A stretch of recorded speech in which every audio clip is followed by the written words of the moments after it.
పర్వతములు తొలగిపోయినను, మెట్టెలు తత్తరిల్లినను నా కృప నిన్ను విడిచిపోదు, సమాధాన విషయమైన నా నిబంధన తొలగిపోదు అని నీయందు జాలిపడి యెహోవా సెలవిచ్చుచున్నాడు. యెషయా గ్రంథము 54వ అధ్యాయము 10వ వచనం.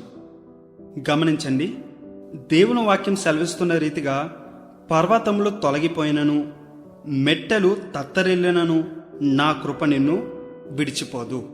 ఈ మాట సత్యమండి. దేవుని కృప మనల్ని ఎప్పుడు కూడా విడిచిపోదు.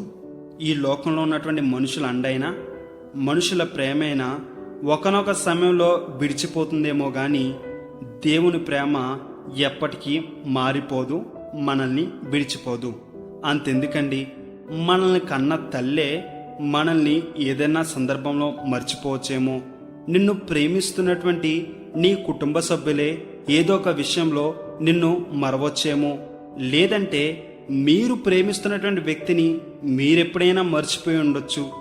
కానీ దేవుడు ఎల్లప్పుడూ కూడా మనల్ని మరిచిపోకుండా, విడవకుండా ఎంతగానో ప్రేమిస్తున్నాడు, తన కృపను చూపిస్తున్నాడు. ఈ కృప అనేటువంటి మాట ఎంత గొప్పదండి.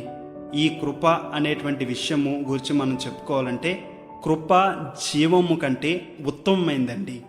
దేవుడు ఎంతో కృపను మనకి చూపించాడు కనుకే మనం రక్షించబడ్డాం.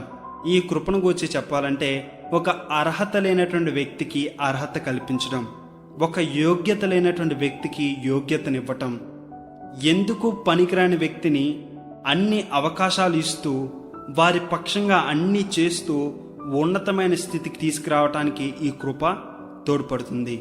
దేవుడు ఎందుకు పనికిరానటువంటి మనల్ని ఏర్పాటు చేసుకుని ఎన్నో అవకాశాలు ఇస్తూ, ఎంతో ప్రేమను చూపిస్తూ బలహీనమైనటువంటి మనల్ని బలవంతులుగా, ఎన్నిక లేనటువంటి మనల్ని ఎన్నికైన వారుగా దేవుడు చేయలేదా చెప్పండి?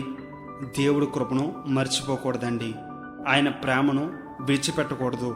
దేవుడు మనకి ఎంతగానో సహాయపడుతూ ఉన్నాడు, ఎంతగానో ప్రేమిస్తూ ఉన్నాడు, తన ప్రేమను చూపెడుతూ ఉన్నాడు.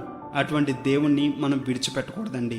ఇక్కడ దేవుని వాక్యం సెలవిస్తున్న రీతిగా పర్వతములు తొలగిపోయినను, మెట్టెలు తత్తరిల్లినను నా కృప నిన్ను విడిచిపోదు.